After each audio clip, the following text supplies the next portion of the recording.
Waalaikumsalam warahmatullahi wabarakatuh. Waalaikumsalam warahmatullahi wabarakatuh. Iya, langsung aja teman-teman semua kita mulai acara pada malam hari ini. Karena sudah jam 7 lewat dari 45 ya. Bismillahirrahmanirrahim. Alhamdulillahirrabbilalamin. Wassalatu wassalamu ala asrafil anbiya wal mursalin wa ala alihi washabihi ajmain amma ba'du.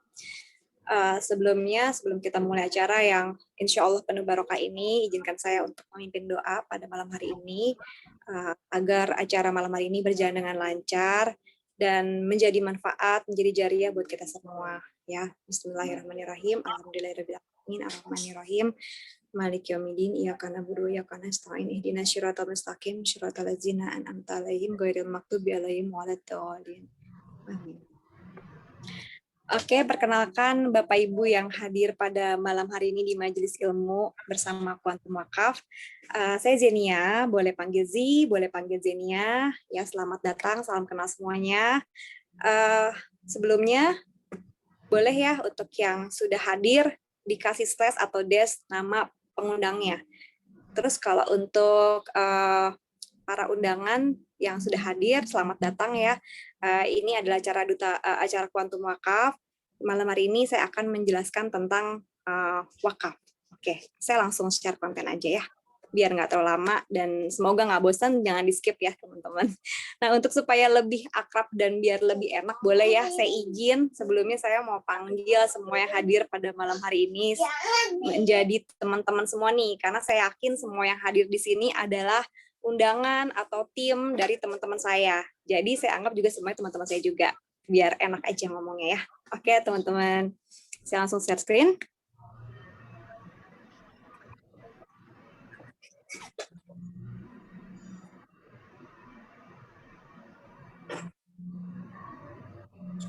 Ya, sudah masuk ya. Bismillahirrahmanirrahim. Pada malam hari ini saya akan sharing ya tentang duta wakaf nih ya. Duta wakaf, saya adalah salah satu duta wakaf nasional ya. Tujuannya apa sih, fungsinya si duta wakaf ini apa sih? Kita ini di sini adalah membantu umat dan merencanakan wakaf sebagai sarana menambah timbangan amal di akhirat. Itulah tujuan kita berwakaf ya. Dan tujuan kita sebagai duta wakaf adalah memberi edukasi sebanyak-banyaknya kepada banyak masyarakat yang mungkin belum paham tentang apa itu wakaf dan bagaimana sih caranya supaya kita bisa berwakaf dan agar lebih mudah seperti itu. Nah, ngomongin tentang wakaf, ternyata wakaf ini tuh ada tantangan dan peluangnya nih, gitu. Oke. Kalau ngomongin tentang wakaf itu nggak jauh-jauh nih, pasti disangkutinnya sama tanah ya, wakaf tanah. Ternyata luas tanah wakaf di Indonesia itu sebesar 430.000 hektar loh teman-teman ya, atau setara dengan 4.359.000.000 plus meter persegi. Masya Allah, luar biasa ya. Jadi sebenarnya itu orang Indonesia tuh kaya. Jadi kalau misalnya kita bilang orang Indonesia negara kita tuh negara miskin, enggak ya. Sebenarnya tuh kita kaya. Cuman kalau dibilang dengan jumlah yang segini tuh nggak seberapa dengan tingkat kekayaan kita gitu. Jadi masih banyak orang yang mungkin mampu tapi belum mengerti gimana nih cara berwakaf, atau memang belum merasa ini tuh penting gitu. Wakaf tuh penting gitu. Jadi makanya kita di sini ya bersama Quantum Wakaf, kita pengen cerita tentang wakaf itu sepenting apa, seperti itu ya. Jadi lokasi di seluruh Indonesia ini yang tersebar untuk wakaf ini, beberapa memang sudah ada yang tersertifikasi dan beberapa juga memang belum tersertifikasi. Seperti itu. Nah, ngomongin tentang wakaf tanah yang tadi, ya. Jadi di Indonesia ini nilai aset tanah wakafnya itu senilai 430 triliun, teman-teman. Masya Allah ya, luar biasa. Gede banget nih kalau dibeliin kerupuk nih, satu negara Indonesia penuh ya sama kerupuk semua. Kita berenang di kerupuk. Oke. Terus kalau untuk luas tanahnya tadi 430.000 hektar ya. Jadi kalau dibagi dua itu 90% tanahnya itu masih terbengkalai teman-teman gitu. Karena NJOP tanah wakaf itu nggak bisa diagunkan. 0% gitu. Kenapa? Kan tadi kan ada yang, saya kan tadi ngomong ya, ada yang sudah tersertifikasi dan ada yang belum. Tapi dua-duanya nggak jadi jaminan di mana kalau sudah tersertifikasi artinya sudah bisa diagunkan ke bank atau misalnya dijadikan sesuatu yang bermanfaat buat keluarga dari si wakifnya, nggak bisa gitu. Jadi memang benar-benar si wakaf ini harus dimanfaatkan untuk banyak umat. Masalahnya kebanyakan orang kan tadi saya udah bilang nih, orang kalau ngomongin wakaf pasti ngomonginnya tanah gitu ya. Nah, tanah itu kadang-kadang orang nggak berpikir lagi nih, tanahnya mau dijadikan apa? Ada uangnya nggak? Gitu ya. Lalu 90% tanah wakaf terbengkalai, kenapa sih nggak bisa dimanfaatkan? Apa penyebabnya? Gitu. Yang pertama, minimnya akses pendanaan. Yang kedua, terbatasnya proposal dan kurangnya promosi, teman-teman. Gitu. Nah, kita di sini sebagai duta wakaf adalah fungsinya untuk itu, untuk menyampaikan bahwa kita ada nih di sini wadah untuk kita supaya bisa tersalurkan wakafnya dengan baik dan bermanfaat seperti itu. Dan kita juga akan infokan, kita tuh di sini ada untuk pendanaan bangunannya gitu. Jadi nggak sia-sia dan terbengkalai begitu saja. Karena kalau kita nih udah punya uang banyak, kita beli tanah berhektar-hektar terus kita wakafkan. Terus tanah itu terbengkalai. Nah, ujublah teman-teman, tanahnya itu nggak bisa bermanfaat bagi umat, artinya amalnya tidak ada. Seperti itu. Buat apa ya berwakaf kalau tidak bisa menjadi amal untuk kita? Padahal kan wakaf itu niatnya adalah untuk amal kita. Seperti itu. Nah, ngomongin potensi wakaf uang nih di Indonesia ya. Menurut koran Kompas nih ya, zaman sekarang udah bukan berbentuk koran lagi nih ya. Kompas ini sekarang udah jadi salah satu berita yang ada di internet. Kita bisa lihatnya nggak pakai kertas ya, go green, lihatnya di handphone. Menurut kompas.com, potensi besar wakaf produktif belum tersosialisasi dengan baik. Gitu teman-teman ya.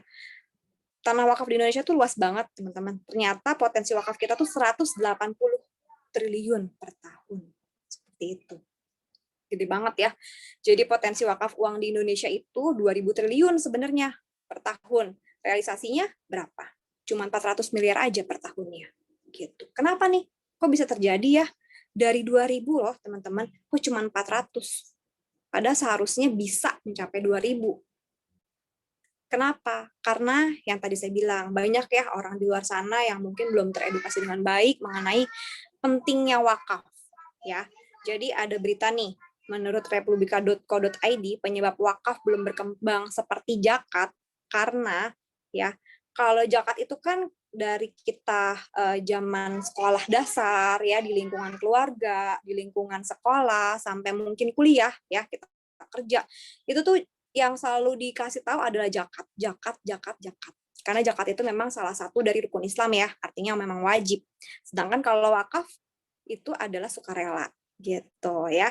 Jadi karena sifatnya masih sukarela dan minimnya literasi wakaf, itulah yang bikin wakaf ini belum banyak dipahami sepenting itu wakaf itu ya. Jadi padahal sebenarnya ya dengan sifat yang masih sukarela ini, maksudnya sifat yang sukarela ini ternyata pentingnya dan manfaatnya lebih besar, teman-teman. Kenapa lebih besar? Karena berkepanjangan dibandingin dengan zakat. Maksudnya gimana? Jadi seperti ini. Kalau kita ya ngomongin zakat dan wakaf, kita ngomongin dulu ya zakat dan wakaf. Zakat dan wakaf ini sama-sama sangat mulia di sisi Allah, ya. Artinya dua-duanya punya pahala yang luar biasa, ya, luar biasa bagus dan besar. Bedanya apa? Kalau zakat seperti ini, kadang-kadang kalau kita mau Idul Fitri kan ada zakat fitrah gitu ya. Zakat fitrah hari itu kita keluarkan gitu kan ya, insya Allah dosa-dosa kita dihapus ya, insya Allah juga kita dapat pahala gitu kan. Nah, terus saat itu ketika kita berzakat beras atau berzakat uang gitu ya, kemudian digunakan dengan orang yang memang membutuhkan, bermanfaat bagi orang gitu kan. Nah, setelah itu bermanfaat kan habis, karena zakatnya cuma sekali kan ya.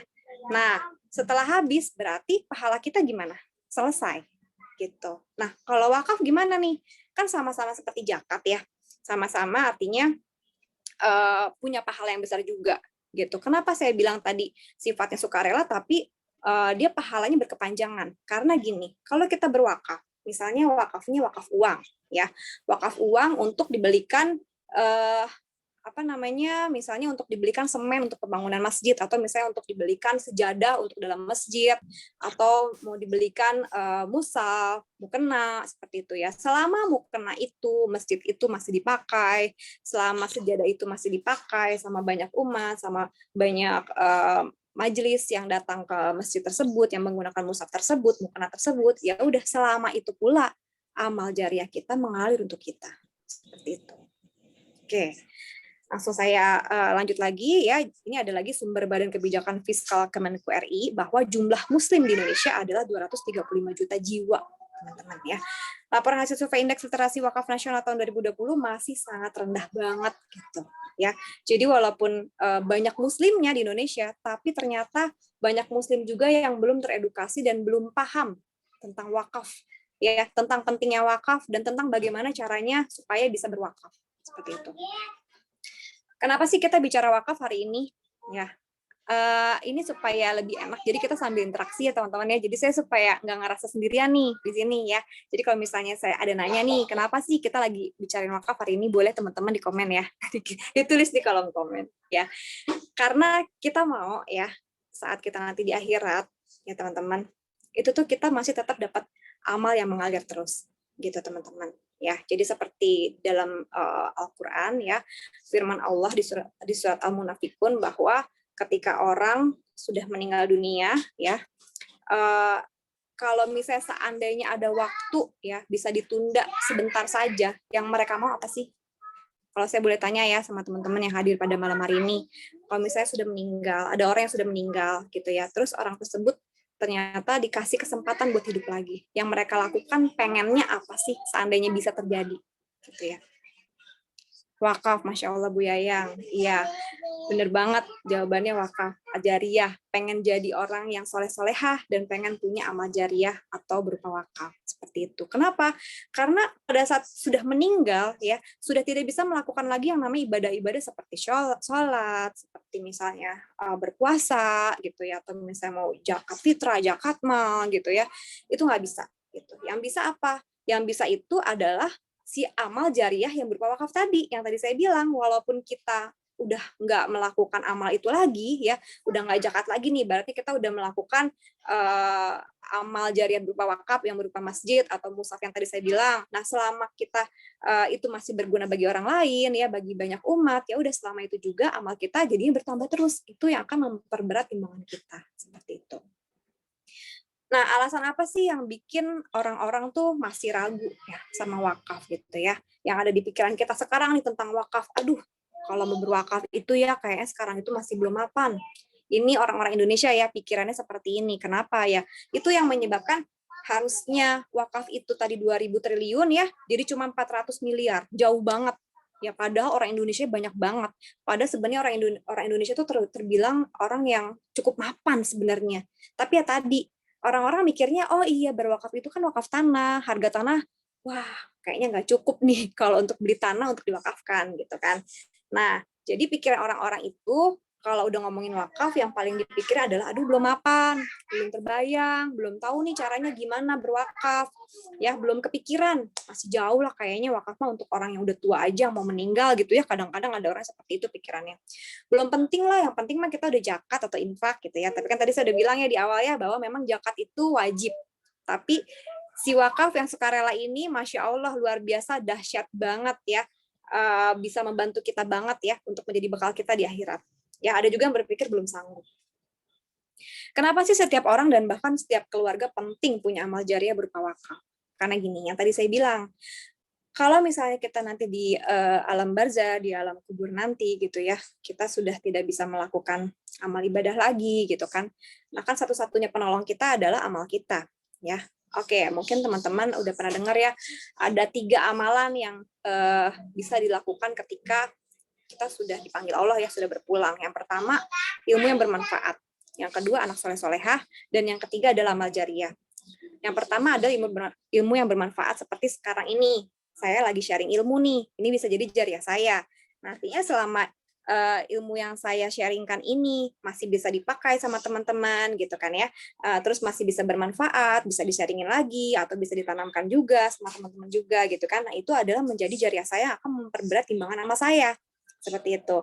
Nah, tapi kalau ternyata, oh ada lagi nih ilmu-ilmu wakaf yang terbaru, berarti udah di stop nih. Yang saya syiarkan hari ini udah nggak dipakai lagi. Artinya apa? Artinya ya jariah saya sudah stop juga, udah nggak nambah lagi timbangan amal saya gitu.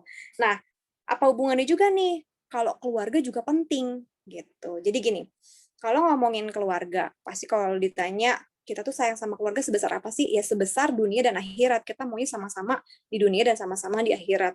Jadi kalau kita ngerasa sudah punya wakaf yang memperberat timbangan amal kita, insya Allah nih kita bisa dapat tiket surganya Allah. Tapi kalau misalnya nih ternyata keluarga kita belum punya wakaf, nauzubillah ya, ternyata timbangan amalnya nggak semakin berat gitu ya.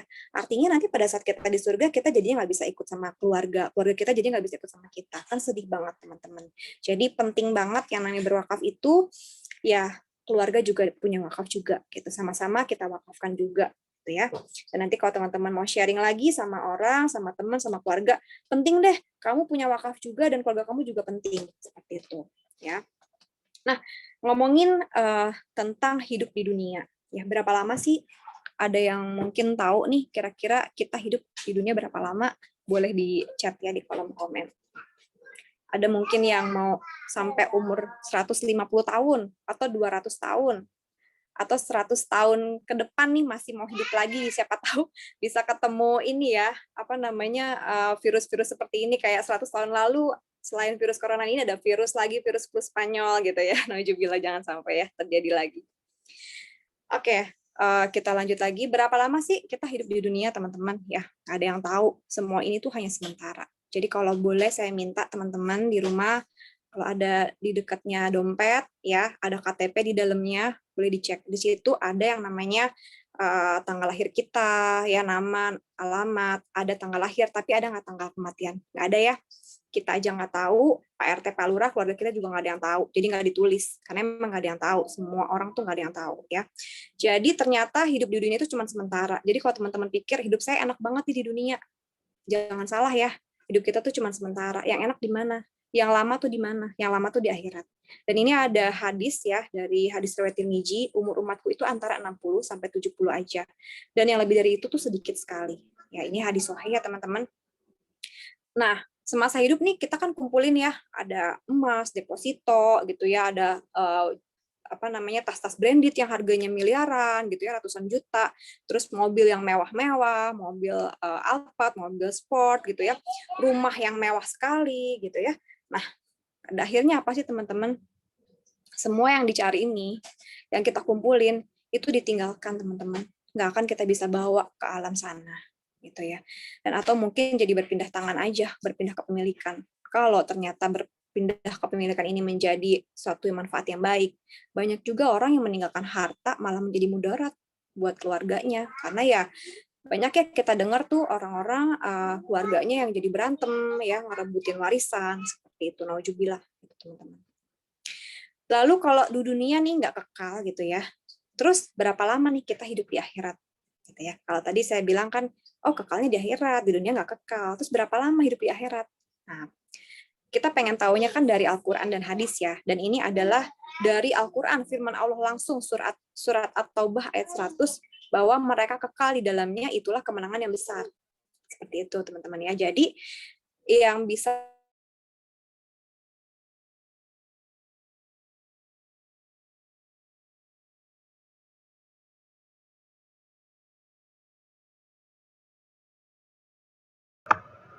Zenia suaranya agak kedengaran. Terus Zenia suaranya agak kedengaran di saya ya. Mazi suaranya hilang. Zenia suaranya hilang. Zenia.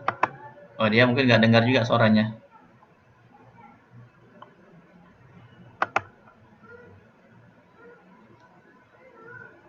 Iya, Zenia suaranya hilang. Itu suara kita kayaknya nggak kedengaran juga ya.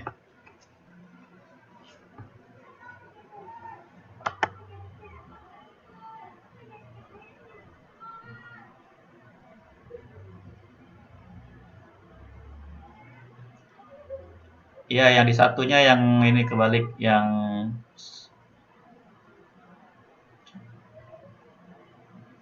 share file itu ada voice-nya, cuma nggak kedengaran suaranya. Yang hanya videonya saja itu tidak ada voice-nya.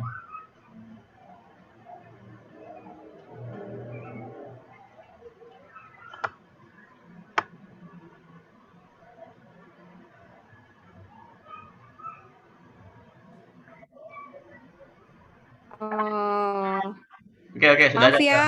Tiba-tiba Ya. saya keluar. Tiba-tiba saya keluar nih. Aduh, maaf banget ya. Oh iya, oke. Sudah ada sekarang. Iya, tiba-tiba saya keluar ini.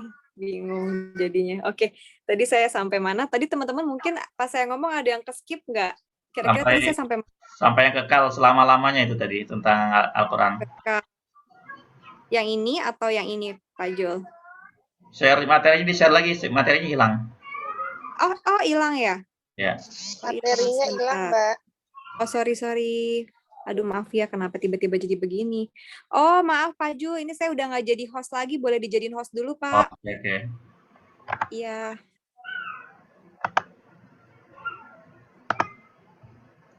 Sudah? Oke, sudah. Iya. Kenapa bisa terjadi? Grogi mungkin saya ya. Oke.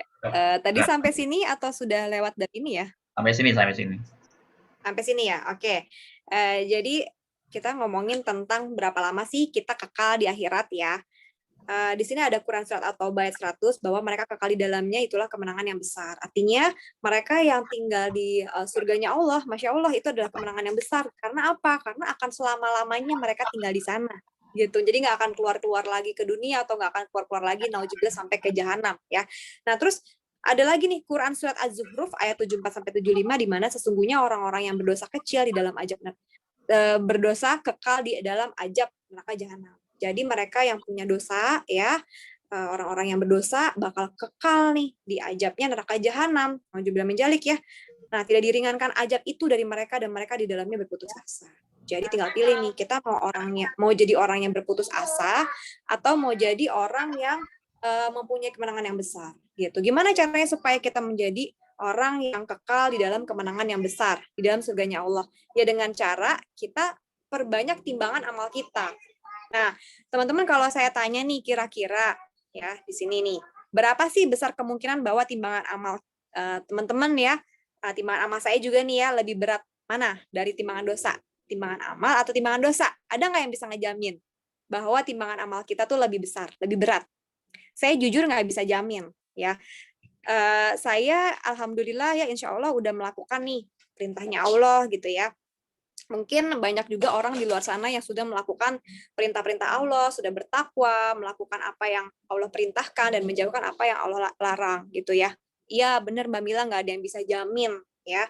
Orang tua kita, guru kita pun nggak ada yang bisa jamin gitu ya. Bahkan kita sendiri juga nggak bisa ngejamin. Kalau misalnya kita ngerasa saya mah kayaknya masuk surga nih, soalnya saya udah sholat 5 waktu tepat waktu, saya udah melakukan zakat, pokoknya rukun Islam semua saya udah lakukan, saya udah mempercayai rukun iman juga gitu ya. Terus saya pasti masuk surga. Itu juga nggak boleh berpikir gitu ya teman-teman, itu artinya sombong gitu ya. Oke. Nah, di sini ada nih ya, gimana caranya supaya kita bisa memperberat timbangan amal kita gitu. Karena gini, walaupun banyak orang yang sudah melakukan perintah Allah, tapi kadang-kadang manusia tuh suka lupa, suka hilaf. Kalau ternyata mereka tuh sudah melakukan dosa, even itu dosa besar atau dosa kecil. Bahkan kadang ada juga orang yang merasa sudah melakukan dosa besar, sudah sadar, tapi tetap dilakukan. Seperti itu. Banyak yang kayak gitu ya, misalnya kayak, aduh, pengen pakai tato deh, tapi kan dilarang sama Allah. Tapi kayak keren deh. Udah biar nggak apa-apa deh. Yang penting sholat, yang penting jalanin perintah Allah yang lain gitu ya. Siapa tahu bisa dihapus dosanya.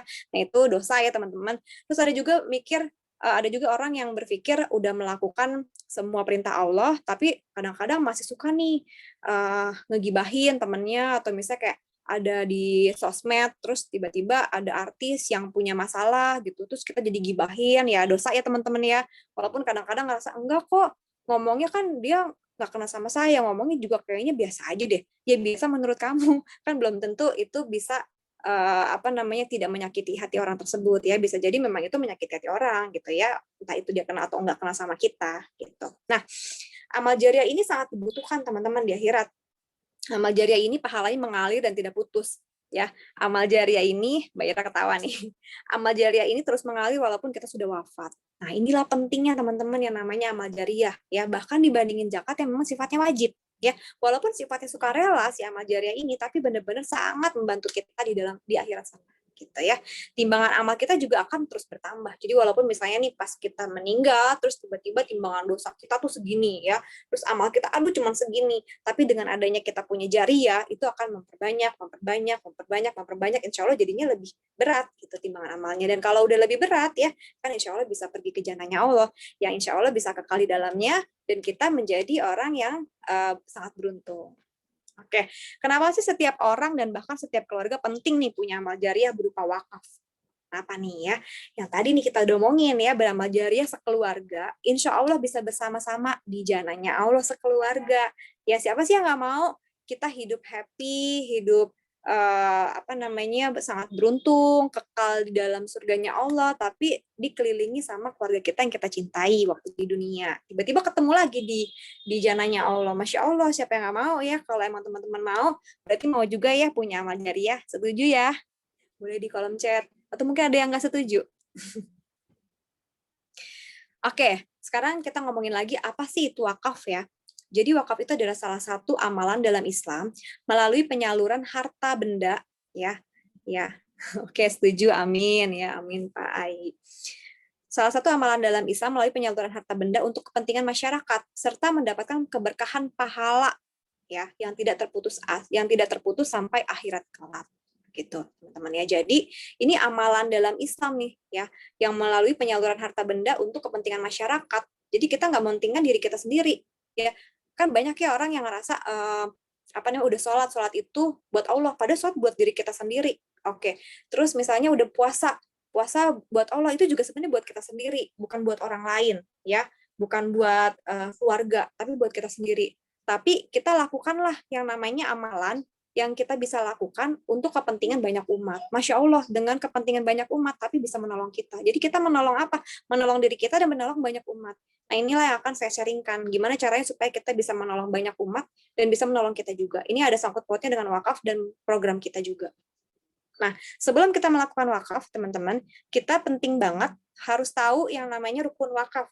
Yang pertama wakif, teman-teman. Wakif itu apa? Wakif itu adalah seseorang yang berwakaf. Misalnya nih, oh saya pengen punya bekal nih di akhirat ya, supaya nanti saya, nauzubillah, jangan sampai kekal di dalam jahanam, tapi saya pengennya kekal di dalam surganya Allah. Ya udah, saya mau jadi seorang wakil gitu ya. Terus saya nih mau pilih nih nazir. Nazir itu apa tuh? Nazir itu adalah lembaga pengelola harta wakafnya. Supaya apa? Supaya tidak seperti salah kaprah orang Indonesia yang kebanyakan berpikir dengan dia punya uang dia beli tanah ya sebesar-besarnya, seluas-luasnya, tapi malah terbengkalai ya. Nauzubillah, itu jadinya nggak jadi apa-apa teman-teman. Nggak jadi memperberat timbangan amal kita ya. Jadi makanya perlu banget yang namanya nazir.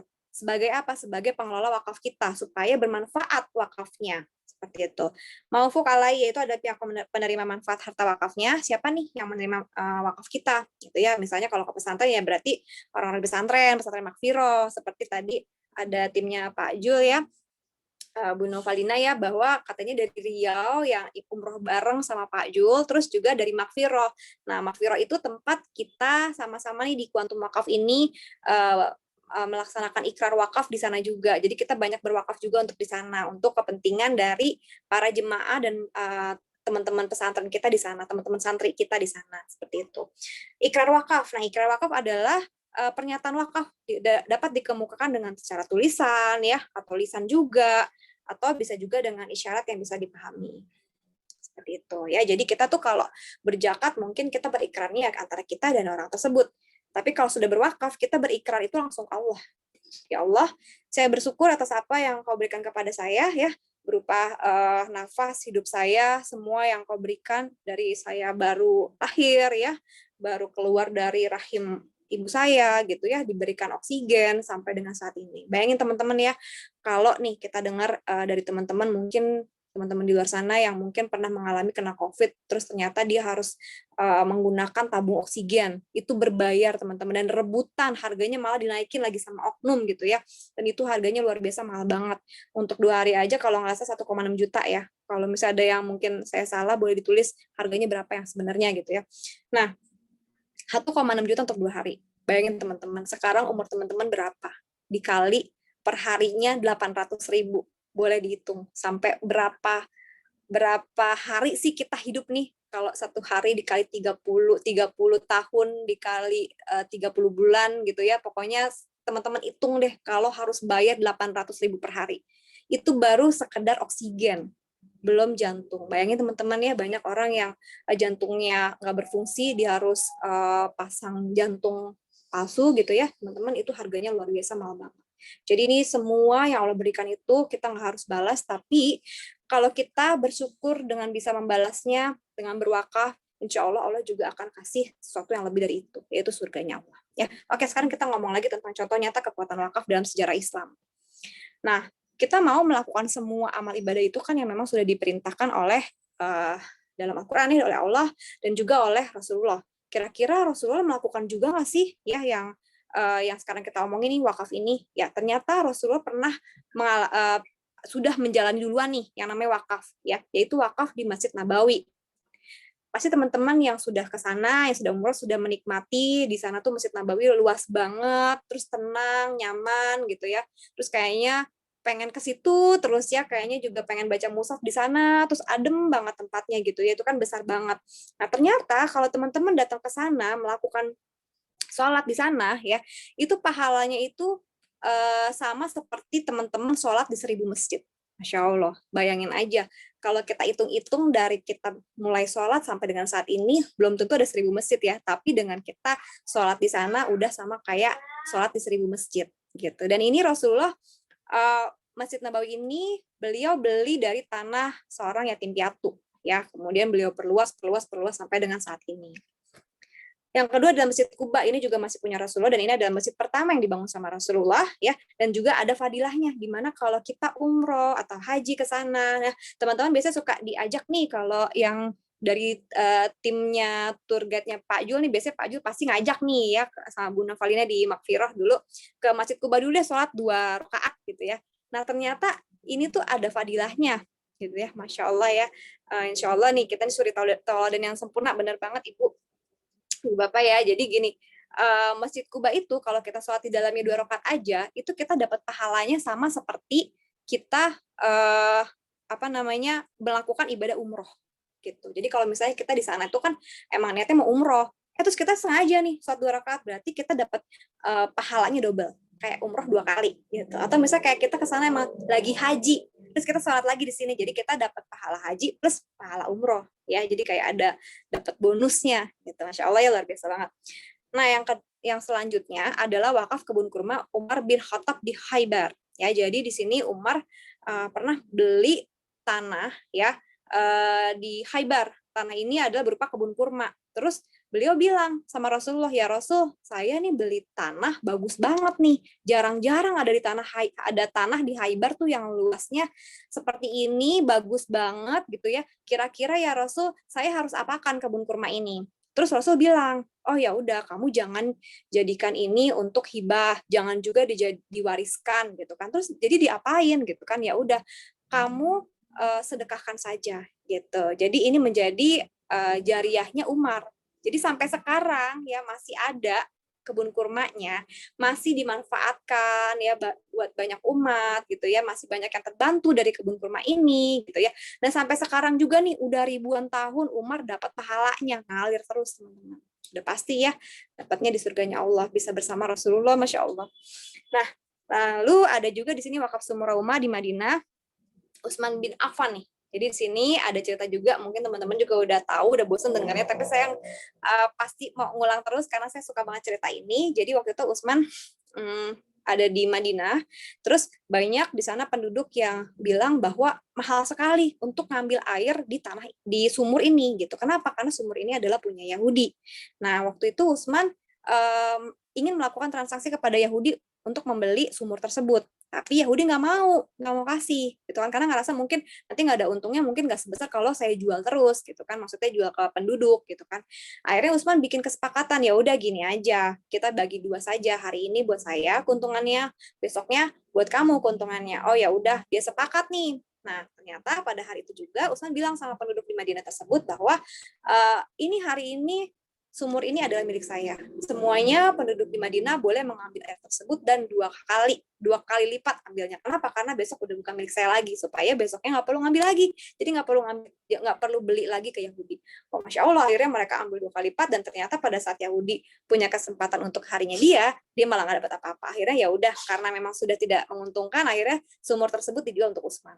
Ya, akhirnya Utsman memang menyedekahkan menyedekahkan sumur ini untuk Madinah, dan ini gratis ya. Sampai sekarang masih ada ya, bahkan Utsman itu termasuk orang yang paling kaya, dan di sini juga sampai sekarang masih ada rekeningnya ya, rekening beliau yang terus bermanfaat buat banyak umat ya, dan sangat besar banget uangnya, dan itu udah 1000-an tahun, dia banyak banget wakafnya Utsman juga yang sampai sekarang masih ada dan masih mengalir terus pahala beliau. Insya Allah ya. Kemudian ada lagi wakaf Universitas Al-Azhar di Mesir. Jadi kampus ini tuh berdiri dari 970 Masehi lalu ya. Itu bisa memberikan pendidikan gratis bagi semua orang yang pengen belajar di Al-Azhar tersebut ya, dari seluruh dunia, teman-teman ya, bukan cuma di Arab aja, bukan cuma mungkin di Indonesia doang atau negara-negara muslim yang banyak orang Islamnya gitu ya, enggak, tapi memang seluruh dunia gitu. Dan itu difasilitasi semuanya teman-teman, dari mulai pendidikannya, dari mulai asramanya, makan dan lain-lainnya gitu. Dan siapa nih yang punya ini? Insya Allah ya akan mengalir terus pahalanya, luar biasa gede banget ya teman-teman ya pahalanya, karena manfaatnya banyak banget. Pokoknya semakin banyak manfaat yang kita berikan buat banyak orang, buat banyak umat, semakin besar juga teman-teman pahala yang mengalir buat kita gitu. Jadi teman-teman, kalau kita ngomongin wakaf dan zakat, bedanya apa? Wakaf itu memberikan sesuatu yang paling berharga, karena ada sahabat Rasul memang bertanya sama Rasul, saya harus mewakafkan apa? Wakafkanlah sesuatu yang paling berharga. Ya pasti kalau berharga ya ada harganya ya, maksudnya ada price-nya yang memang pastinya lebih besar, lebih mahal gitu. Nggak mungkin misalnya kita wakaf cuman ya adanya 10.000, itu bukan wakaf gitu ya. Nah, lalu lanjut lagi ke sini ada wakaf Raja Abdul Aziz. Di sini ada Menara Jamjam. Menara Jamjam pasti buat teman-teman yang sudah pernah umroh, sudah pernah haji, atau mungkin pernah dengar lihat di berita atau di gambar sosmed gitu ya. Menara Jamjam ini tuh di depannya Masjidil Haram gitu. Jadi kalau misalnya kita mau ke Masjidil Haram tuh pasti lewat Menara Jamjam tersebut gitu. Nah, ternyata Menara Jamjam ini adalah wakaf dari Raja Abdul Aziz, di mana hasil keuntungan dari menara ini yang di dalamnya memang sudah ada mallnya, ada hotelnya, restorannya, itu keuntungannya untuk apa? Untuk maintenance dari Masjidil Haram. Jadi kalau teman-teman datang ke Masjidil Haram itu kan luas banget teman-teman. Bayangin kalau sehari aja, atau nggak perlu sehari deh, setengah hari aja nggak ada yang bersihin, itu pasti kotor banget teman-teman ya. Jadi di situ memang dari mulai distribusi jam-jamnya, terus kebersihannya ya, yang kalau misalnya kita lewat maksudnya minggir haji gitu, minggir kan ada orang yang beres-beresin, itu semuanya dari wakafnya Raja Abdul Aziz. Masya Allah ya, luar biasa banget. Nah, lanjut lagi dari wakaf Baitul Asyi nih, oleh Syekh Bugak Al-Asyi di Mekah. Nah, siapa nih beliau? Syekh Bugak Al-Asyi ini adalah salah satu orang Indonesia nih, Masya Allah ya. Jadi ada orang kita juga nih ya yang memang punya wakaf di Mesir, di Mekah sana gitu ya. Jadi beliau bangun sebuah gedung, sebuah hotel ya di Mekah sana, yang memang keuntungan dari uang tersebut beliau berikan kepada para haji yang berasal dari Aceh ya, akan diberi uang saku gitu ya. Jadi kalau misalnya orang Aceh datang ke Mekah untuk berhaji, mereka akan mendapatkan uang saku sebesar 5 juta ya, kurang lebih sebesar itu pada saat itu ya. Kalau sekarang mungkin bisa naik lagi ya. Nah, gimana sih cara kita punya wakaf?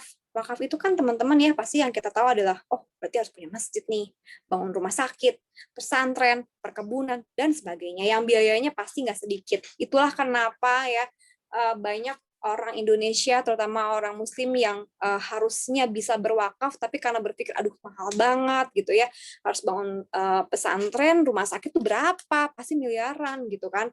Nggak mungkin cuma ratusan juta, pasti udah miliaran deh gitu kan. Nah, makanya dengan mereka berpikir seperti itu, jadinya mereka nggak berwakaf gitu. Nah, kalau ternyata nih, kita ngomong nih ya, bangun masjid itu butuh biaya 500 juta. Kira-kira nih, teman-teman ada nggak sih uang 500 juta? Boleh ditulis di kolom komen, ada nggak uang 500 juta teman-teman? Ya, mungkin ada yang memang sebenarnya ada sih, ada gitu ya. Ada lah, semua orang saya yakin di sini teman-teman ada. Iya, Mbak Ira ada ya, Mbak. 500 juta Mas sebenarnya nggak seberapa gitu. Ya, tapi nih ya, kalau di rekening Ya, saya tantang nih di rekeningnya Mbak Ira, teman-teman semua yang ada di sini, yang hadir ya, para undangan dan para pengundang ya. Saya tantang untuk ngeluarin uang yang di 500 juta yang ada di rekeningnya untuk kita sama-sama yuk berwakaf untuk hari ini juga. Gitu. Setuju nggak? Ya, belum mau ya Mbak Ira. Ya, saya juga kalaupun memang ada uang 500 juta dalam rekening saya, dan kalau harus berwakaf hari ini juga 500 juta saya keluarkan, saya masih belum setuju. Kenapa? Karena di zaman pandemi ini terutama ya, event itu bukan zaman pandemi, kalau tiba-tiba nih saya harus ngeluarin uang 500 juta untuk niatnya berwakaf gitu ya, kayaknya masih agak berat. Kenapa? Karena kan kita ini di dunia, tanggung jawab kita bukan cuma sendiri, ya, bukan cuman karena kita ngerasa oh saya harus punya amal yang banyak, amal jariah yang banyak. Ya jadi gimana saya mau mewakafkan sebanyak-banyaknya, akhirnya jadi keluarga kita terbengkalai. Nah, itu juga dosa, teman-teman ya. Jadi kita harus pikirin keluarga kita dulu, karena keluarga kita juga akan dipertanggungjawabkan juga di akhirat gitu ya. Nah, kalau enggak nih, mau nggak sih tetap berwakaf 500 juta suatu hari nanti? Saya tanya nih, mau ya? Karena saya pun maulah 500 juta doang mah, kalau bisa mas saya mau suatu hari nanti gitu ya. Mau ya Ibu Mega? Iya. Oke, sorry, jadi kelewat nih tadi ada chat masuk. Ya, jadi ternyata untuk berwakaf, iya Pak Jul mau banget ya, Masya Allah, saya juga mau banget Pak Jul. Jadi ada dua cara nih teman-teman agar bisa berwakaf sebesar 500 juta rupiah. Yang pertama caranya ya, dengan ngumpulin uang 1 juta per bulan aja, teman-teman. Kumpulin uang deh, 1 juta per bulan. Ini cara biasa ya teman-temannya kita ngomong. Bulan pertama setor 1 juta. Kemana nih Mbak Zenia? Oh, terserah teman-teman, mau di bank syariah, mau di bawah bantal, atau mau misalnya taruh di celengan sendiri gitu ya, terserah ya teman-teman ya. Ini kita lagi ngomongin tentang cara biasa dulu nih ya. 1 juta bulan pertama, 1 juta bulan kedua, 1 juta bulan ketiga, ya seterusnya ya, 1 juta, 1 juta, 1 juta, sampai bulan ke-500 teman-teman. Ya, untuk sampai dapat 500 juta, ya maka butuh waktu 500 bulan atau sekitar 42 tahun. 41 tahun, 6 bulan lah teman-teman, kayak gitu. Nah, artinya apa? Artinya nggak mungkin lah ya teman-teman. Sekarang kalau saya itu umur saya tuh, jadi ketahuan deh umur saya. Umur saya tuh masih 34 tahun. Kalau misalnya saya harus bikin 500 juta, berarti dengan saya setor 1 juta per bulan, saya butuh waktu 40 tahun ke depan, sekitar umur saya 70 something gitu ya.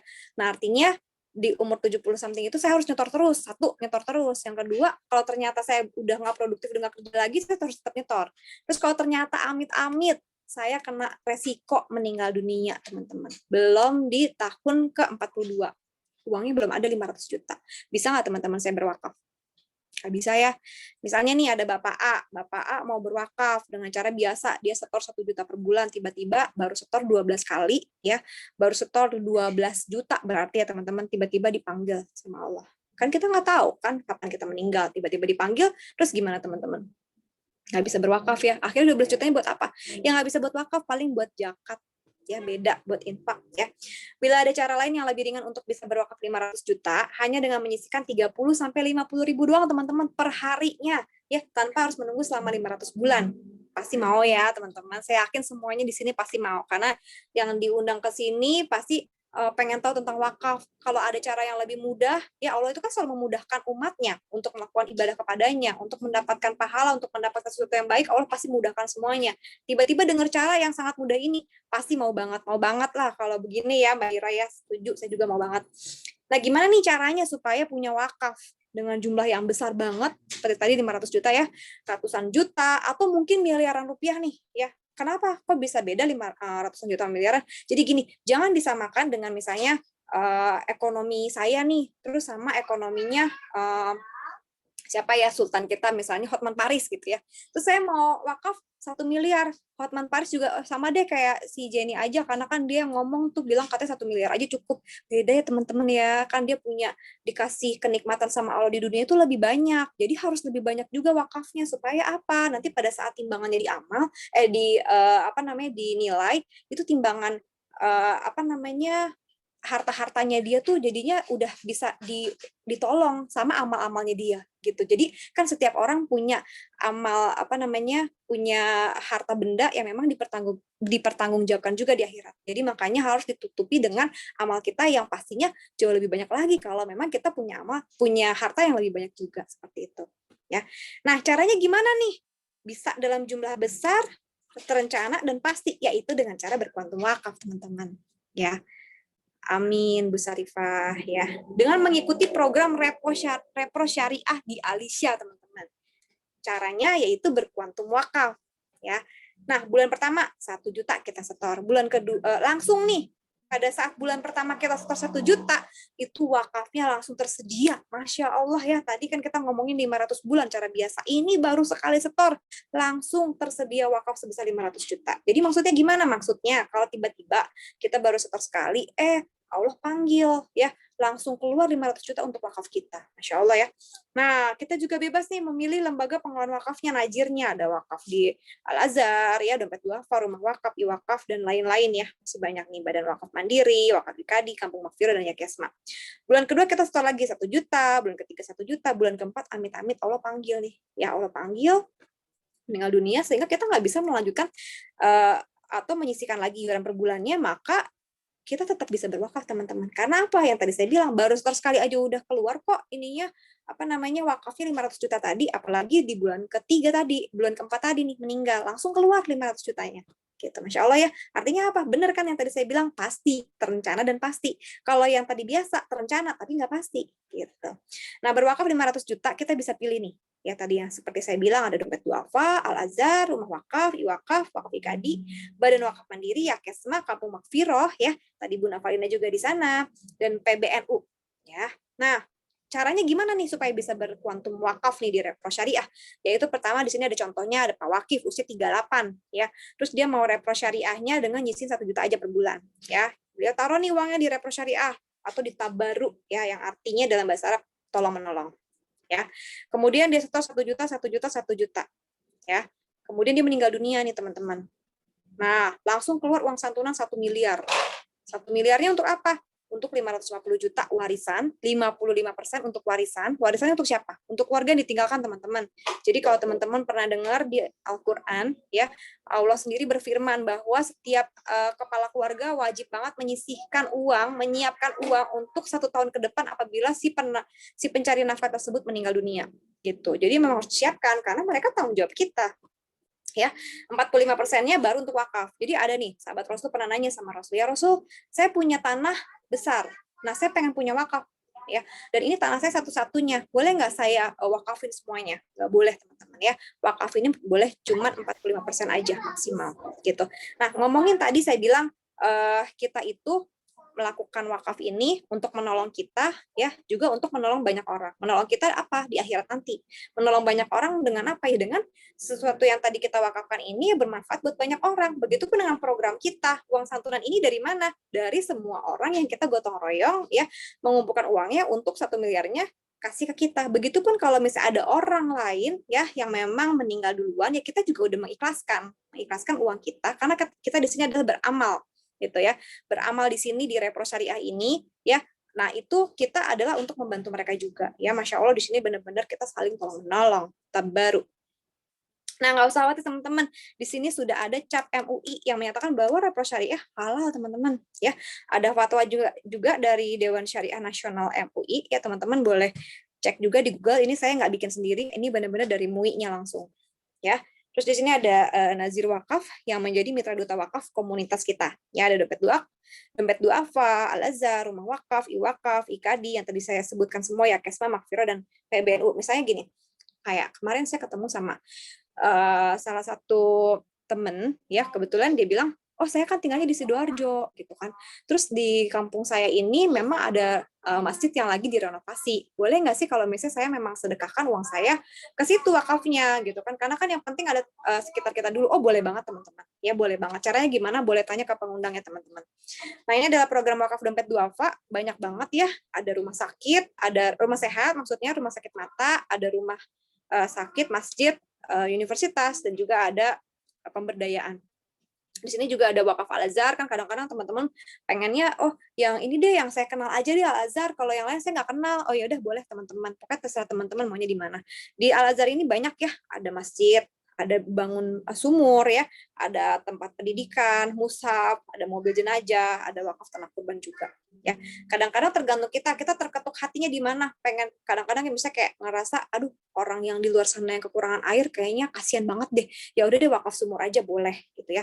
Ini juga ada program rumah iwakaf di mana ada SD, ada wakaf produktif, sekolah dan lain-lain ya. Ada air bersih juga. Wakaf iwakaf sumur, kebanyakan sumur teman-teman ya, karena banyak banget orang yang masih kekurangan air teman-teman. Bahwa air itu adalah sumber yang paling penting dalam hidup kita ya. Separuh hidup di dalam tubuh kita aja nih paling banyak air teman-teman. Jadi kasihan banget kalau ada orang yang memang air bersihnya kurang ya. Jadi kita di sini tugasnya adalah seperti itu, membantu mereka. Ada hemodialisa juga, Al-Aqsa, Ambon, ada Ashifa. Ya, ada juga IKADI. Di sini IKADI kebanyakan masjid. Kalau memang teman-teman ngerasa saya suka banget berwakaf masjid, boleh ke IKADI. Ya, ada juga di sini program wakaf Yakesma. Ya, ada program wakaf mandiri. Ada Kampung Makfiroh juga nih ya, teman-teman. Tadi di sini ada Bu Navalina juga yang memang ketemu sama Pak Jul di Makfiroh ya. Di Kampung Makfiroh ini kita banyak banget fasilitas yang bisa kita wakafkan di sana ya. Ada fasilitas untuk sekolah, masjid, dan lain-lain. Nah, di sini ada contoh kemarin kita bersama tim Quantum Wakaf melakukan ikrar wakaf, teman-teman ya. Wakafnya untuk apa? Pendidikan dan dakwah, teman-teman. Persetujuan ahli warisnya juga ada di situ, diterima oleh nazirnya juga. Jadi ini adalah foto momen pada saat berikrar. Di sini ada Bapak Gilang, dia mengikrarkan wakafnya sebesar 450 juta. Ada juga di sini wakaf Ibu Karmila. Ya, Ibu Karmila Masya Allah ada di sini ya. Masya Allah luar biasa, 225 juta ini untuk Makfiroh. Ya, ini ada video yang mungkin saya akan skip ya, teman-teman jangan bosan dengerin saya sampai habis ya. Ini saya agak percepat sedikit ya, jadi saya nggak putar videonya. Kalau teman-teman di sini para undangan yang pengen tahu kayak gimana sih videonya, boleh ditanyain langsung kepada pengundangnya ya. Apa saja nih keistimewaan program Quantum Wakaf bagi para wakif? Yang pertama, teman-teman, mendapat ketenangan batin, teman-teman, sehingga lebih tenang dalam beribadah, jadinya lebih khusyuk ya. Terus kenapa? Karena sudah menyiapkan warisan juga, wakaf juga secara bersamaan, sehingga ahli waris kita tetap sejahtera ya saat kita tinggalkan. Terus juga pada saat nanti kita di alam barzah dapat pahala yang mengalir terus berupa amal jariah. Masya Allah ya teman-teman ya. Jadi kita kadang-kadang ngedenger pandemi ya kan suka mental kita drop down gitu ya. Iya, sedekah yang paling utama betul adalah ya benar Bu. Nah, ya jadi teman-teman ya, kalau misalnya kita udah punya wakaf ya, Masya Allah, jadi kita pada saat ngedengerin, aduh, di pandemi ini banyak banget yang meninggal dari orang yang benar-benar memang sudah tua, udah punya penyakit, bahkan sampai orang yang sehat dan masih muda gitu. Jadi kadang-kadang kita jadi ketakutan. Nah, yang bikin kita takut apa sih? Takut meninggal. Nah, kalau meninggal nggak punya persiapan untuk akhirat, nggak punya bekal, nauzubillah lebih takut lagi. Tapi kalau kita siapin dari sekarang, saat kita masih sehat, saat kita memang masih bisa bekerja, bisa nyiapin uang, sisihin uang, ya kita siapkan dari sekarang, teman-teman ya. Nah, ini ada beberapa contoh ya para wakif, Pak Wahyu 250 juta di Repro Allianz Syariah ya teman-teman ya. Ada juga di sini Ibu Dian Andriani Kusyana ya, ibu rumah tangga teman-teman. Jadi jangan bikin alasan ya, saya mah rumah tangga doang, ibu rumah tangga cuman di dapur doang, nggak punya penghasilan, gimana caranya saya berwakaf? Bisa teman-teman gitu ya. Nah, iya benar, wakaf adalah sedekah yang paling istimewa, benar banget tuh, karena itu mengalir terus ya pahalanya. Nah, ini aja Ibu Dian ya cuman dari nyisihin uang belanjanya aja bisa berwakaf teman-teman. Karena di sini murah banget ya, bisa banget karena nggak harus keluar uang ratusan juta baru bisa punya wakaf, tapi dengan cicil aja dan itu udah pasti teman-teman, pasti keluar gitu. Nah, yang kedua, mempermudah dan membantu para wakif dalam merencanakan dan menciptakan wakaf sejak dini dengan kontribusi yang sangat terjangkau. Tadi saya bilang cuma 30.000 sampai 50.000 aja udah bisa dapat ratusan juta sampai miliaran ya. Dapat diangsur secara berkala serta mendapatkan kepastian untuk berwakaf uang tunai dalam jumlah besar melalui mekanisme asuransi syariah ya. Ibu Nur Siasih ya, cuma 30.000 aja punya wakaf 1 miliar. Masya Allah, 30.000 teman-teman dapat 1 miliar, di mana coba bisa dapat kayak gitu. Ibu Tia ibu rumah tangga ya, bisa sisihin uang belanjanya teman-teman 30.000, bukan dari kerja loh teman-teman, dari uang belanja bisa sisihin 30.000. Masa teman-teman yang kerja ya, yang punya uang banyak, yang suaminya kasih uang belanjanya tuh banyak, teman-teman 30.000 masa nggak mau sih sisihin buat akhirat loh, itu kekal di sana ya. 500 juta teman-teman dari 30.000. Yang ketiga, membantu wakif untuk berwakaf atas nama almarhum ya, dan almarhum juga dapat menentukan jumlah besarnya wakaf dalam wasiat yang dibuat gitu. Maksudnya gimana? Misalnya di keluarga kita ada yang udah meninggal duluan, orang tua, adik, kakak, anak gitu ya. Terus kitanya nih udah berwakaf nih hidup gitu kan. Aduh, saya pengen orang yang sudah meninggal duluan nih, keluarga kita atau orang tua kita, saya pengen berkumpul juga nih sama beliau gitu. Gimana caranya? Saya kan udah punya wakaf, insya Allah Allah perberat timbangan amal saya juga mau dia juga diperberat nih timbangan amalnya. Udah wakafin aja teman-teman. Jadi nanti diniatkan wakafnya untuk orang yang sudah meninggal tersebut ya. Sama kayak haji kan bisa dibadarin ya haji ya, wakaf pun bisa teman-teman ya. Nggak usah khawatir, Allah permudah semuanya. Hajah Kelaswara Chandra Kirana, seorang ibu notaris ya, menyiapkan wakaf 2 miliar teman-teman ya untuk hadiah kedua orang tuanya. Jadi kita boleh juga nih ngehadiahin orang tua kita, misalnya, aduh saya kan udah punya nih wakaf, tapi orang tua saya belum punya. Saya pengen nanti di akhirat bisa ketemu orang tua saya di surga bareng-bareng, tinggal di sana selamanya sama orang tua saya. Ya udah teman-teman boleh diniatin wakafnya buat orang tua. Jadi nggak harus yang udah meninggal ya, tapi untuk keluarga yang masih hidup pun bisa. Nah, tadi ngomongin ibu, bapak, ibu rumah tangga gitu ya, ini ada milenial teman-teman. Jadi jangan salah, kalau teman-teman ngerasa, aduh masih muda, masih jauh meninggalnya gitu ya, kayaknya masih belum kepikiran untuk berwakaf. Ini udah ada milenial yang berwakaf, yaitu Mas Aditya usia 23 tahun, dan ini ada fotonya Mbak Mila nih, Mbak Mila yang di sini yang tadi udah ikut berwakaf di Makfiroh, dia juga bantu Mas Aditya juga berwakaf nih ya, umurnya masih 23 tahun teman-teman, tapi dia udah bisa mewakafkan 1 miliar untuk orang tuanya. Masya Allah ya, jadilah kita menjadi orang yang soleh-solehah, yang bisa membalas kebaikan orang tua kita dengan apa? Dengan berwakaf teman-teman. Karena kalau kita bayar uang untuk orang tua kita tuh nggak akan cukup ya, nyusuin, mengandung kita gitu ya, hamil mengandung kita itu nggak bisa pakai uang gitu ya. Dengan cara apa? Dengan cara wakaf, orang tua kita pasti senang banget kalau bisa sama-sama kita di surganya Allah, Masya Allah ya. Ada lagi milenial nih, Malvi umurnya 21, dia bisa berwakaf 750 juta untuk orang tuanya. Bapak Diki ya, pengusaha sayur organik, dia bisa mewakafkan 1 miliar untuk orang tuanya juga. Ibu Desti, ibu rumah tangga, mewakafkan untuk orang tuanya 600 juta. Yang keempat, ya, membantu wakif untuk berwakaf aset berupa rumah, kendaraan, harta benda, tapi ya yang bernilai ya tanpa harus kehilangan asetnya. Maksudnya gimana? Yang tadi saya bilang ada sahabat Rasul pernah bilang, ya Rasul saya punya aset sekian nih, harta saya satu-satunya ada miliaran gitu, saya mau jual aja, nanti saya wakafkan uangnya gitu kan, jadi biar saya dapat pahala. Nah teman-teman, ternyata ya mudah banget di sini ya dengan cara kita punya wakaf sebesar aset yang kita punya, tapi nggak harus jual aset kita, karena kalau kita jual kan Rasul aja nggak ngebolehin kita ngejual aset yang kita punya satu-satunya sehingga keluarga kita terbengkalai gitu ya. Jadi di sini kita nggak perlu jual aset kita, rumah, kendaraan kita, tapi punya wakaf sebesar harta yang kita punya. Insya Allah ya luar biasa. Ustadz Sarifuddin Mustafa ya punya wakaf sebesar 1 miliar untuk Yayasan Al-Hikmah. Jadi teman-teman kalau emang punya yayasan sendiri gitu ya, mau diwakafin buat yayasan saya, boleh ya teman-teman. Bapak Mardianto SPI punya wakaf 5 miliar ya. Terus juga ada Quantum Wakaf yang kelima, menentukan nazir ya, lembaga wakaf dan yayasan yang akan mengelola dana wakaf tunai tersebut sesuai dengan kebutuhan dan rencana peruntukan dari wakaf wasiat tersebut, seperti untuk wakaf produktif pendidikan, ya, wakaf untuk dakwah, rumah sakit, masjid, pesantren, dan lain sebagainya. Jadi teman-teman menentukan wajirnya mau kemana dan untuk apa manfaatnya ya. Jadi benar-benar fleksibel banget, mudah banget. Ya, ini ada lagi wakaf untuk pendidikan dan dakwah ya, ikrar wakaf juga dari Ibu Ratnasari 250 juta. Karena sekarang lagi PPKM ya teman-teman, kita nggak mengadakan ikrar wakaf ke Makfiroh. Biasanya kita harusnya itu dari bulan Juni-Juli ya, kalau nggak salah ya Pak Jul ya. Kita harusnya ke Makfiroh untuk melakukan ikrar wakaf bersama para wakif. Ya, jadi teman-teman di sini, para undangan atau para pengundang, para tim duta wakaf juga yang memang sudah nggak sabar nih ya, pengen ikrar wakaf di sana, ditunggu aja, insya Allah setelah PPKM kita kesini lagi. Ya. Kemudian di sini lagi Ustadz Kamrizal menyiapkan wakaf 600 juta untuk Yayasan Arisal Padang. Ustadz Mulyadi, banyak banget ustadz-ustadz teman-teman ya. Ustadz aja melakukan wakaf, masa kita enggak sih? Udah dicontohin loh sama ustadz-ustadz semua di sini, udah dicontohin juga sama Ustadz Jul Hamdi yang berwakaf juga selalu mengedukasi semua orang untuk berwakaf juga nih ya. 650 juta nih. Ustadz Firman Bahar 650 juta Yayasan Arisal Padang juga. Nah, ini ada tabel kuantum wakaf dan waris teman-teman.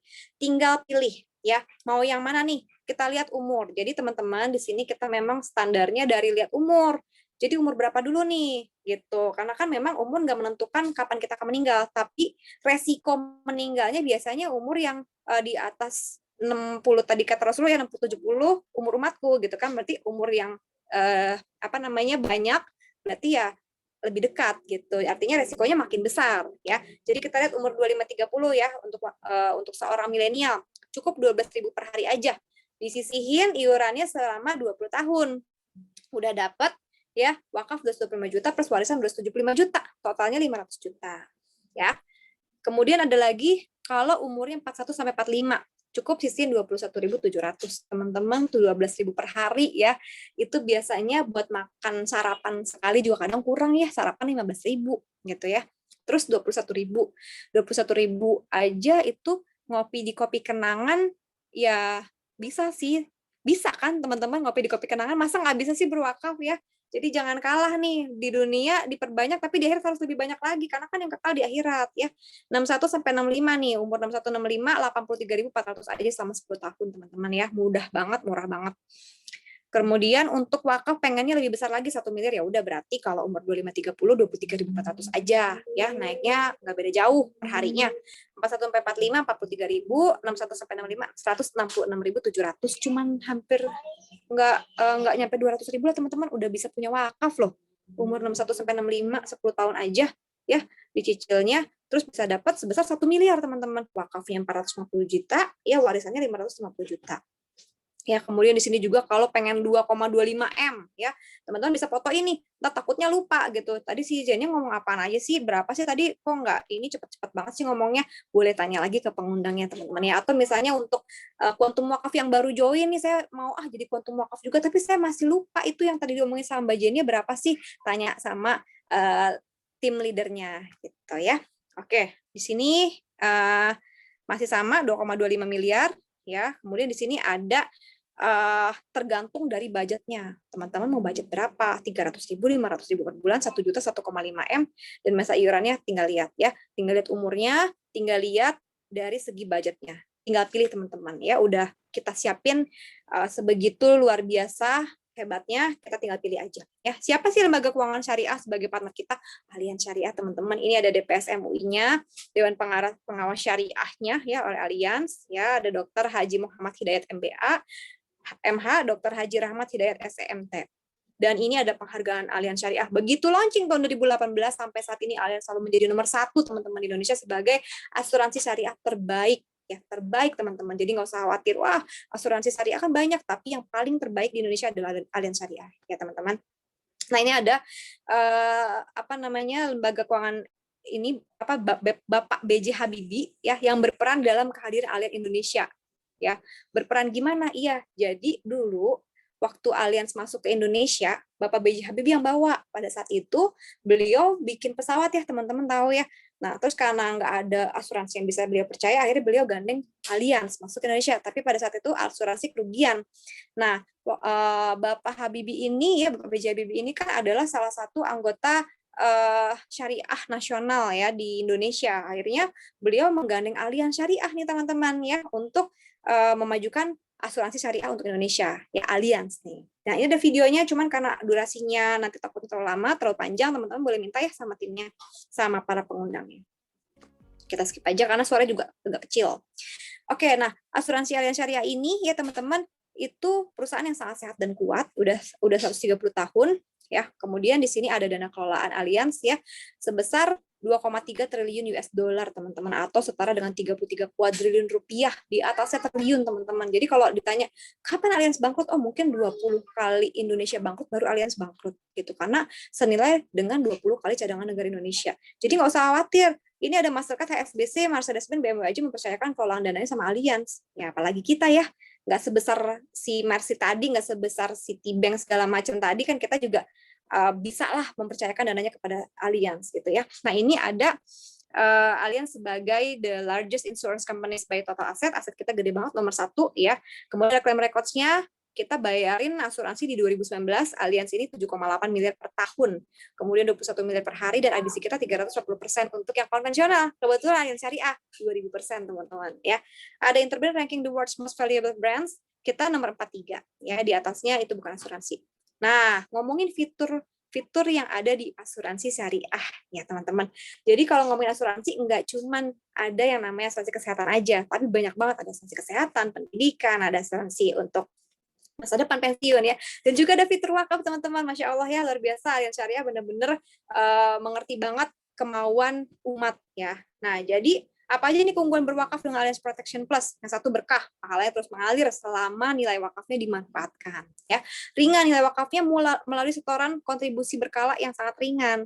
Amanah wakaf kamu nantinya akan dikelola oleh lembaga pengelola wakaf atau nazir yang terpercaya. Tadi kan saya nggak ada sebutin nazir wakafnya, misalnya CV maju mundur, nggak ada ya. Di situ semuanya orang yang udah pada tahu semua, oh Al-Azhar, semua orang tahu Al-Azhar gitu ya teman-teman ya.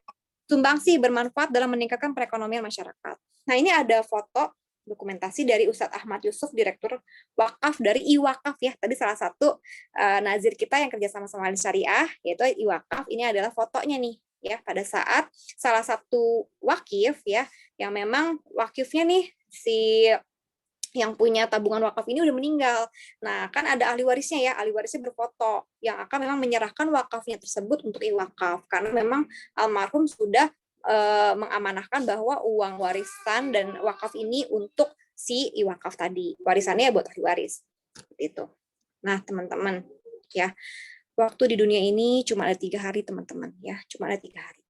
Yang kemarin itu nggak akan terulang lagi. Jadi kalau teman-teman kita ngerasa, aduh kemarin kayak saya nggak ikutan puasa itu tuh, puasa sunnah yang bagus banget tuh, Asyura gitu ya. Aduh saya kemarin nggak ikutan tahajud, saya kayaknya sholatnya ada yang bolong lagi, aduh serem banget nih, gimana nih, saya pengen ulang lagi hari kemarin, bisa nggak ya? Saya juga ada nyakitin orang nih, nggak sengaja, bisa nggak ya saya ulang lagi gitu kan?